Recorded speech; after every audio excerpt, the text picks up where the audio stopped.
When Tiberius Caesar retired to the Isle of Capri because he was sick of politics in Rome, including a few too many assassination attempts, to rule from that island for nearly a decade, he ruled through emissaries. That is, he brought into his life trusted confidants who he would send back with his instructions.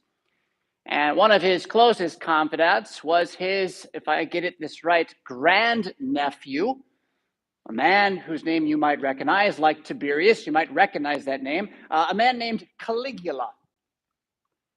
Caligula is a fascinating character in history, I can tell you that, but he ends much worse than he begins. He begins very well. He begins as Tiberius' chosen emissary, going back and forth between this paradisical island where all sorts of mythologies arise about what Tiberius did on his private island. You've heard these kinds of stories, haven't you? This private island, Caligula is going back and forth, and then he is managing the young court at Rome, and he's preparing to become emperor, because that's what Tiberius has done. He has adopted him as his heir, grandson or great-grandson of Augustus, but it's all through marriage. There's actually no bloodline from any of these Caesars, male to male. It's kind of interesting. But anyway, Caligula is the heir, and he's managing this imperial court in Rome, among whom is a man named Agrippa, named for, I think, his grandmother, Agrippina. There's a history to her whole family, but Agrippa is also the grandson of Herod the Great.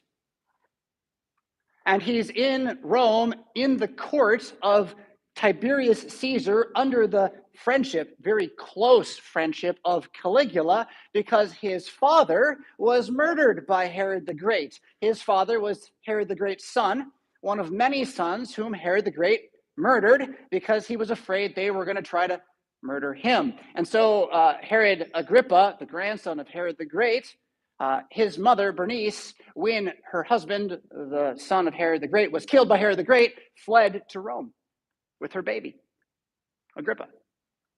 This is all like 10 BC, something like that. And dates this morning, forgive me if I get them wrong. I'm going to try. I got a bunch of notes, but I'd rather not go too far off to get the dates right. Most dates are going to be within 1 to 5 years anyway. Historians argue about this stuff. But so, Jesus isn't even born yet, but this guy Agrippa, grandson of Herod the Great in Rome, being raised, from the knee with Caligula to reign.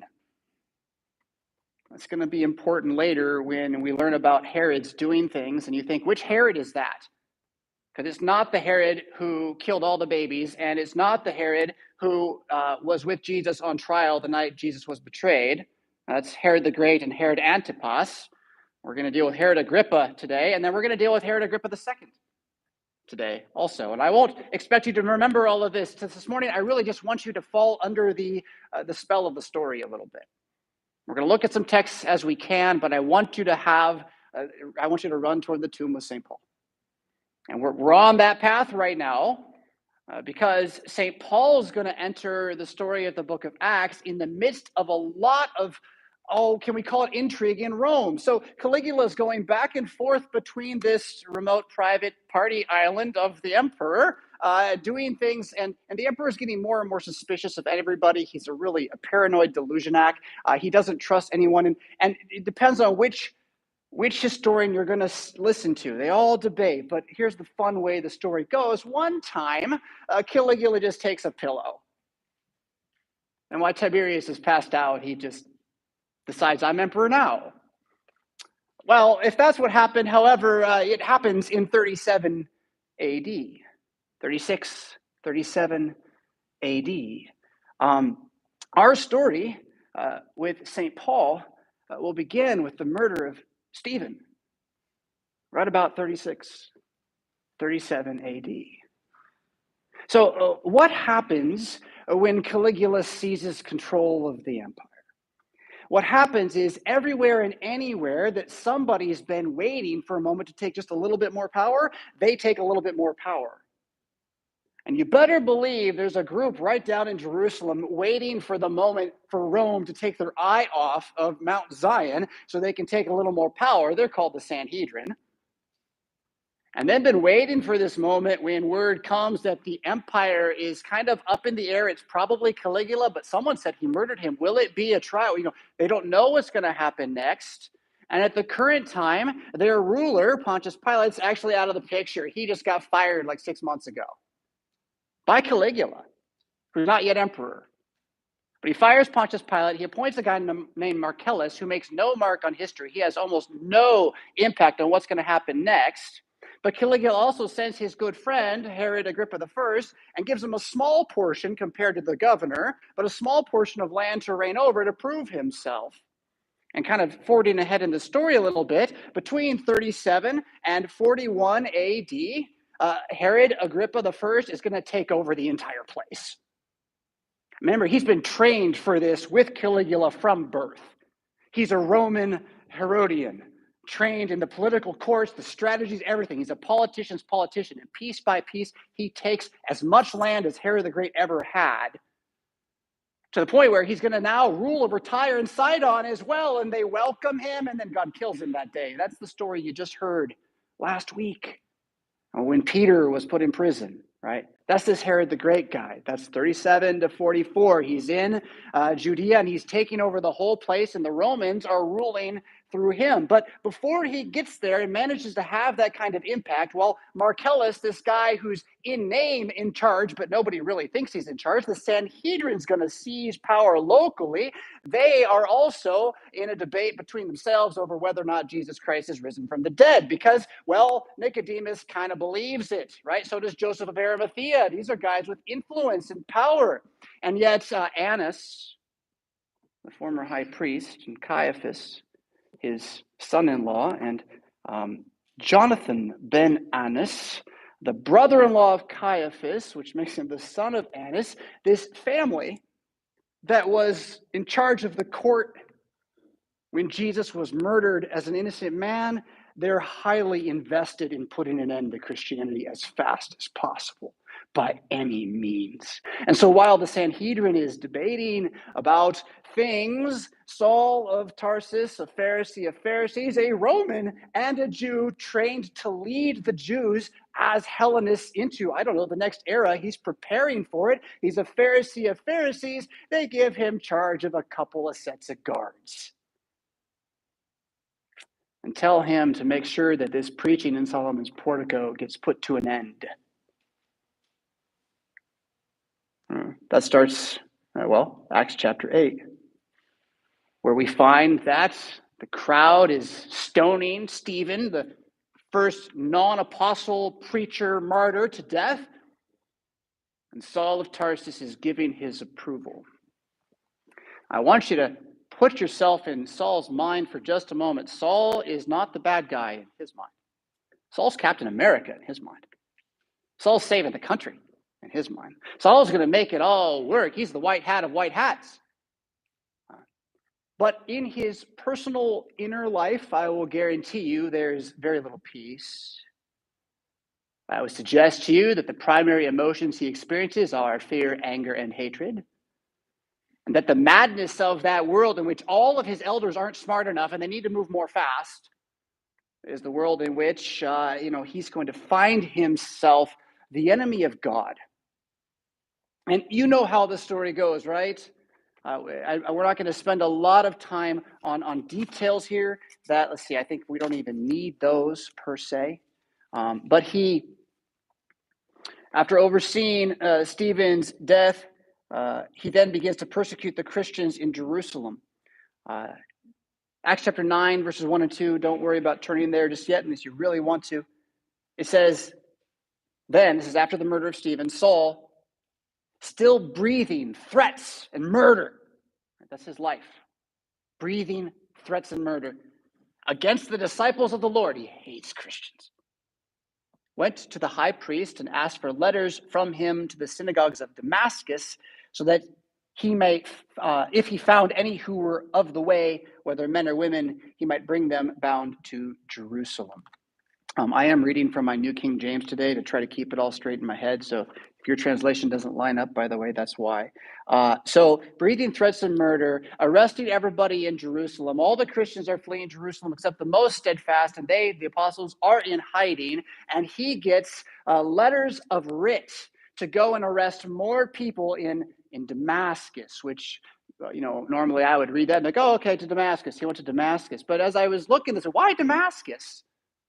And so to help you ask that question a little, I've got these maps in the pew for you this week. We did some work with the church office and volunteer. And the one that's smaller or really bigger, not the one where you see like a whole lot, the one that's zoomed in Cyprus is really big on it right there.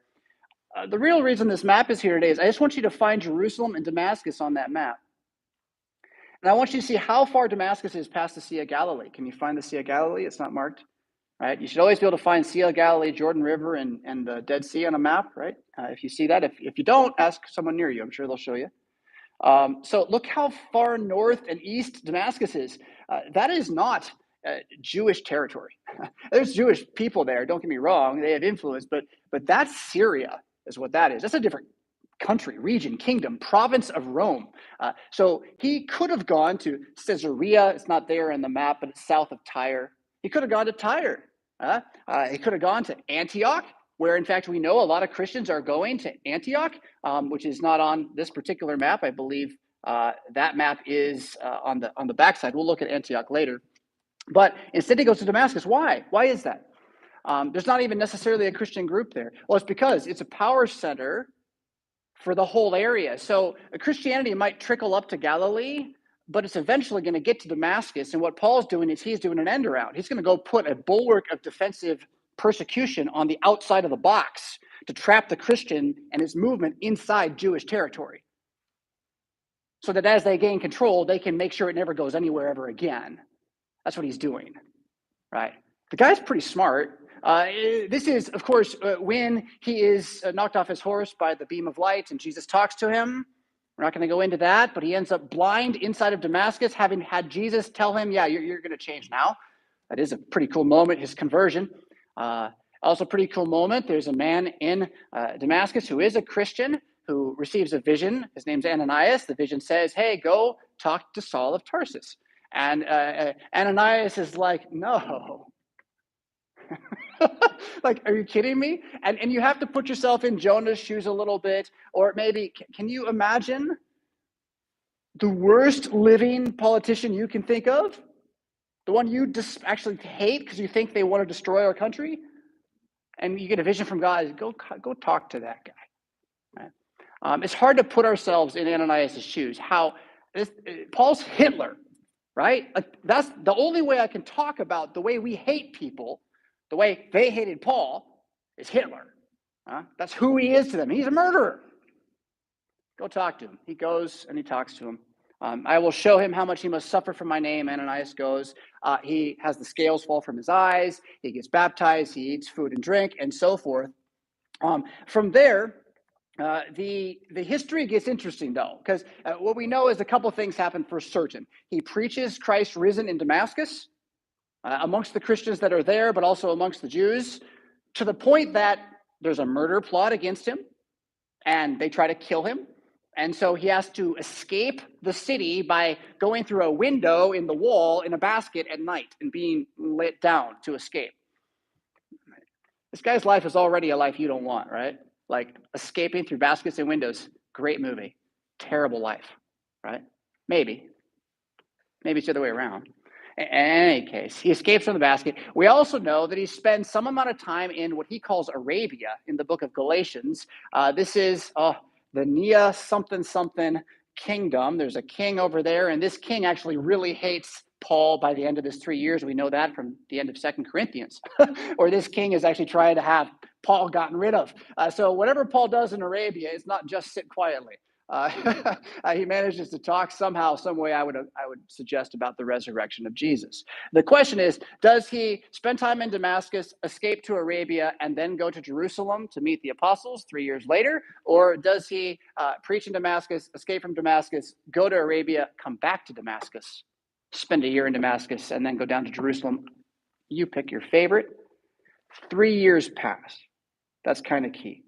He leaves Jerusalem, having driven all the Christians out, going to Damascus with letters of writ to arrest the rest of them, and 3 years pass.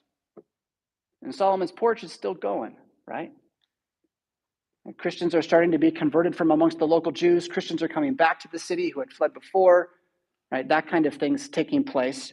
And his visit then to the Jerusalem Jews, you might imagine his first time going down there and be like, "Hey guys, I'm a Christian." Like that didn't go easily. Guess who's coming to dinner? Really, very much. And in fact, they won't meet with him. The apostles won't meet with him because they're in hiding, right? Like they're going to get arrested, and this is the guy who. I mean, you've heard about like psyops and undercover. 3 years ain't that much to hide undercover to overturn something. Right? So why would they trust him? But Barnabas enters the story here. Barnabas, who's known for his preaching, his encouragement, that's actually his name. He goes to the apostles and says, "Look, I've been with this guy in Damascus. This guy is the real deal." They meet, they talk. It takes about 15 days, if I think, that he's there. He's not there very long. And then because while he's waiting to meet with the apostles, he decides not to talk to the Pharisees or the Sadducees. That he knows that's not going to work out too well. But what he does, he goes to the Greek Jews that are in the area for festivals, right? So people who've traveled from the diaspora to do their like once in a lifetime pilgrimage, but are mainly Greeks that have like a Hebrew Bible in their basement or something. They know Jewish customs, but they're not going to be reading the Hebrew Bible. They're going to be in the Greek Bible. He goes to them, and within 15 days, they're going to kill him. These are like vacationers. They hate him so much. Why? Jesus has risen from the dead. The apostles take him and make him leave. They put him on a boat. They put him on a boat. Go home. He goes back to Tarsus, his home, where he's from. And he's there for a good year or two, something like that. Maybe a little more. Here's the lesson I pulled out of this. So now Paul has been converted to Christianity for 5, 6, 7 years. He hasn't planted a single church. No one wants him to preach when he does. That's a long time out of season, you ask me. That's a long time not feeling like you're doing the right thing. He keeps going, though, wherever he is. Who knows? In Tarsus, is he talking to his mom every day trying to convert her? I don't know. But story goes on. Christians who've landed in Antioch, let's find Antioch on that other map. Okay, so flip the map over and just find in the bottom right corner Judea and Jerusalem, and the arrow goes right up and points to Antioch. You can see that's much further. It's past Syria, north of the island of Cyprus, and really before you would head into Asia Minor. Antioch was a major hub of trade in the day, a very metropolitan city, and it is where many Jewish Christians end up after the persecutions of Saul and Herod. And so the church there thrives, particularly among Hellenists again. This is these Greek Jews, or Jewish Greeks, right? However you want to say it. Not amongst the Pharisees that have established a synagogue there, but amongst the Greek-speaking, Greek-acting, Greek culture-like Jews, Christianity is starting to explode. And in fact, I'm going to read some of this section to you here. Chapter 11, 19 through 25, just a couple verses where it says, "Now, those who were scattered after the persecution that arose over Stephen traveled as far as Phoenicia, Cyprus, and Antioch." There's Antioch. "Preaching the word to no one but Jews only. But some of them were men from Cyprus and Cyrene who, when they had come to Antioch, spoke to the Hellenists," again, that's Greek Jews, "preaching the Lord Jesus. And the hand of the Lord was with them. And a great number believed and turned to the Lord. Then news of these things came to the ears of the church in Jerusalem, and they sent out Barnabas to go as far as Antioch. When he came and had seen the grace of God, he was glad and encouraged them all that with purpose of heart they should continue with the Lord. For he was a good man, full of the Holy Spirit and of faith, and a great many people were added to the Lord. Then Barnabas departed for Tarsus to seek Saul. And when he had found him, he brought him to Antioch. So it was that for a whole year they assembled with the church and taught a great many people. And the disciples were first called Christians in Antioch." We're going to talk more about Antioch next week, actually. But for the moment, here's the thing. It's going well. Barnabas, head pastor, says, "You know that guy? Who likes talking to Hellenists? Well, these Hellenists want to hear it. Maybe I'll grab him, bring him in. They do some good work, and the story goes on. But now Saul, named Paul, Greek name, is ministering in Antioch. The story is quite fascinating from here. We'll fast forward it a little bit, but amongst them, in this early time of the church, prophecy is still alive. It's one of the gifts of the Spirit to show that Christianity was distinct from Judaism. And a man named Agabus foretells that there's going to be a time of famine and trial, that hard years are coming, and the church in Antioch, a metropolitan church, a wealthy church, decides to start saving up money to send it down to Jerusalem for the sake of the poor when this famine that's prophesied takes place. And this famine does take place over the next 2 or 3 years, and it's probably about 3 years later that Barnabas and Paul are sent down to Jerusalem to bring this gift to the Jerusalem church. Now, I can't promise you that this is the right timeline. Like I said, the dates are sometimes 1 or 2 years away, but golly, it sure looks like they arrived just in time for Peter to get put in prison by Agrippa. Like, Paul's there to watch it, but he's not in it at all. He's there when Peter, is he in the house when Peter comes and says, I'm free, and the door is open and shut in his face? I don't know, but they're there during those times. And that's the story that pops up right next as they're down there in Jerusalem. And then after all of that event, at the end of chapter 12, verse 25, it says, Barnabas and Saul returned from Jerusalem when they had fulfilled their ministry, that is the deliverance of the gift. And they also took with them John, whose surname was Mark. We also know that Peter will end up in Antioch shortly after this. Remember how he ascends out of the book of Acts? Well, he'll go to Rome eventually, but he ends up in Antioch with Paul for a little while following all of this event. But then what happens in Antioch, chapter 13, I'm not going to read it here, but I'll tell you. They, in prayer together with a whole kind of new level of Christianity in the sense that there are people who are not Jews that are Christians in this group now. This is a new thing. No one's quite sure what to do with this yet for them, right? They are praying and they receive a prophecy, a vision, set apart Barnabas and Saul, send them out to the Gentiles to preach the resurrection of Jesus. The church in Antioch is faithful, and they do this, and this begins a series of what's called the missionary journeys of Paul. There are 3 of them. We have 8 minutes left. So how do these work out? Paul is initially going to keep a small circle with Barnabas. They're going to travel the coast, but they end up north and inland on the map. Let's see here. I believe you can see, yes, directly north of Cyprus, the island, you can see Antioch Pisidia. That's as far as they get away. It's another Antioch, a different one. Antioch Pisidia, then they come south of there and see a couple of little cities, Lystra, Iconium, and Derbe. The reason they go that route is actually they're going around a mountain range, which really impacts his journeys later. So if you like kind of the travel stuff, it's pretty cool. But mainly what happens is he gets killed. Like he gets stoned to death. They throw rocks at him till he's dead, or so it seems. And then he gets up and continues on. Everywhere he goes, they chase him out, and yet Christians are left behind as he goes. They're rejoicing in this, even with the persecutions. And after, let's see, is it how many years? After about 3 years or so, 4 years, they end up back in Antioch just in time to find out that there's a great controversy over circumcision and whether or not Gentiles can be Christians without circumcision. And they're going to meet in Jerusalem to talk about it. So this is somewhere around 49 AD. So think about Jesus dies in 33, 16 years later, not a single book of the New Testament written, and they're going to have this council to decide whether we, most of us here, can even be Christians without surgery. Okay, you know how that story goes. Paul does play a role in it. Peter plays a role in it, but James kind of steps into leadership within the Jerusalem church. But now Paul has the imprimatur, the letter from the council to go to the Gentiles, and they don't have to be circumcised. So Paul's gospel is affirmed, and so forth. In fact, this is probably where Paul talks about in Galatians 1 and 2. He talks about the right hand of fellowship with James and stuff, and probably is taking place even during this council and this time. But from there, Uh, they bring this guy, John Mark, along on that first missionary journey that was in the reading.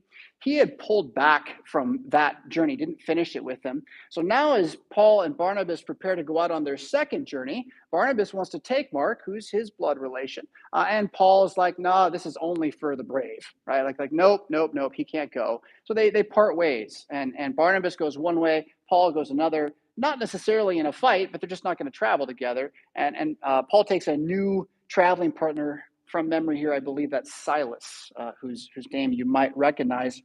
And on this second journey, they end up not only in Asia Minor, that's Turkey, right? So on your map, when I say Asia Minor, it's that big thing sticking out like my hand is right here, right? Asia Minor, they don't like it there, but you can see the arrows on this map. They go all the way into Macedonia, Macedon, which is the north part of Greece, right? Alexander the Great is the son of Philip of Macedon. Yeah? So Macedonia, there's Philippi, there's Thessalonica, all the way along, the same story holds. People believe, Paul preaches more, people get angry, they chase him away. And he doesn't seem to be liked anywhere except for Berea. We'll talk about Berea 2 weeks from now, actually. But he finally ends up down in Corinth, and then he makes a pass through Ephesus on his way back to Antioch, mainly because he would just like to go back to Jerusalem for Passover. He does that sometime around 51, 52 AD. A couple years have passed with this second journey.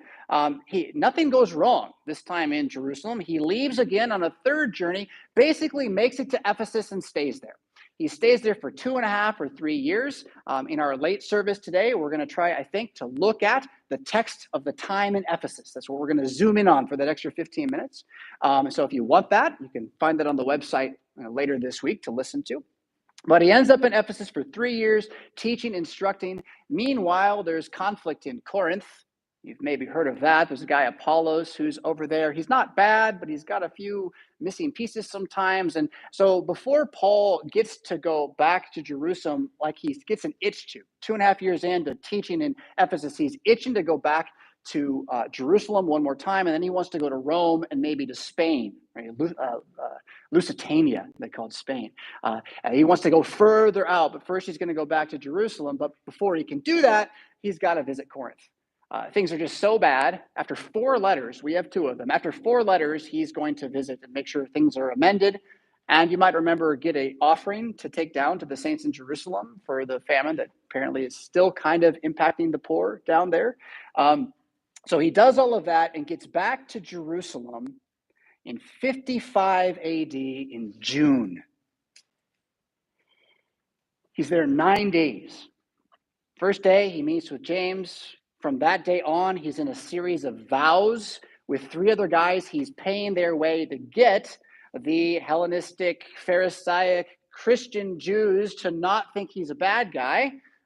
Forget the Pharisees. But the Pharisees, they do think he's a bad guy. So after his 7 days and proving that he believes the vows of Moses are of value as a tradition, he enters into the temple and is summarily surrounded by a mob, saved by Roman soldiers. And then you heard the letter that was read a little while ago, didn't you? Where was that again? That's going to be chapter...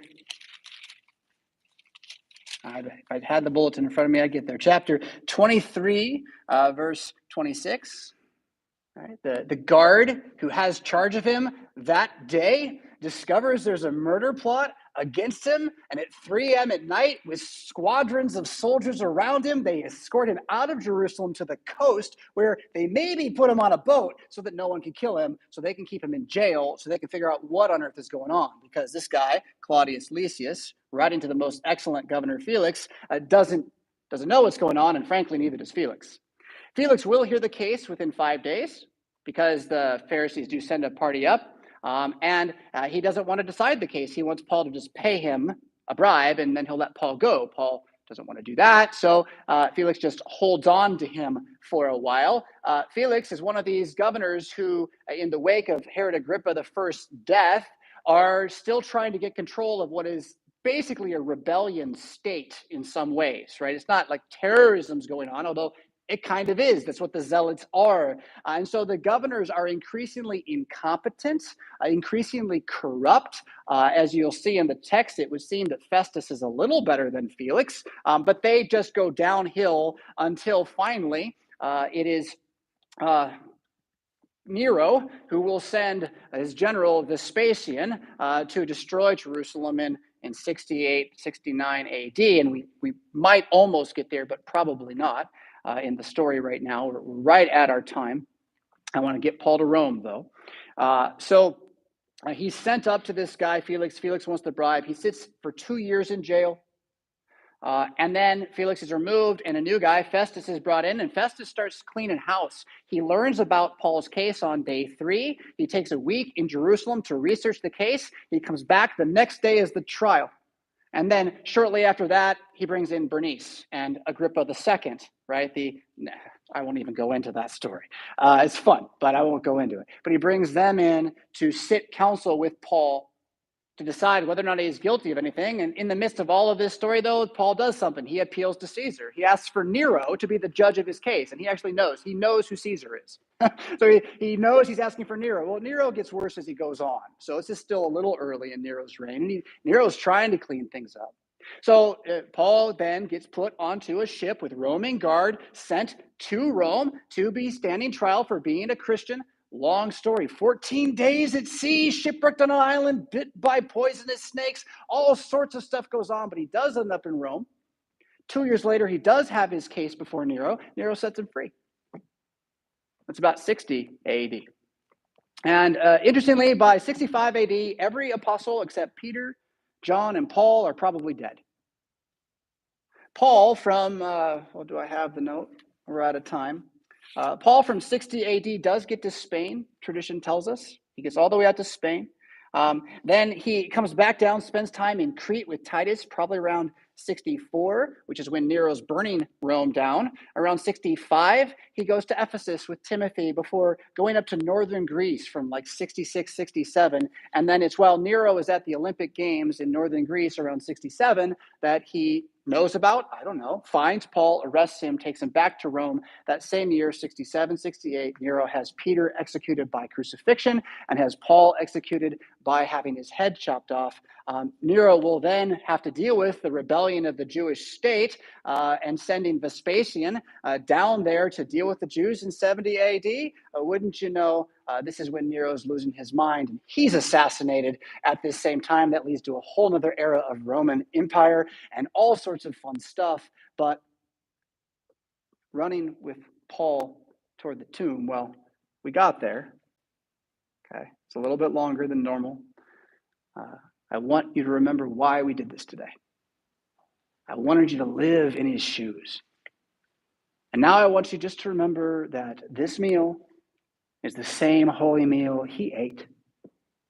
This God, Jesus Christ, is the same holy king who guided him through all of that, saved him from every trial, and then the day that God had him killed, had him ready for it. That's all yours. That's all who Jesus is. That's all your anointing through your baptism into Christ. In Jesus' name.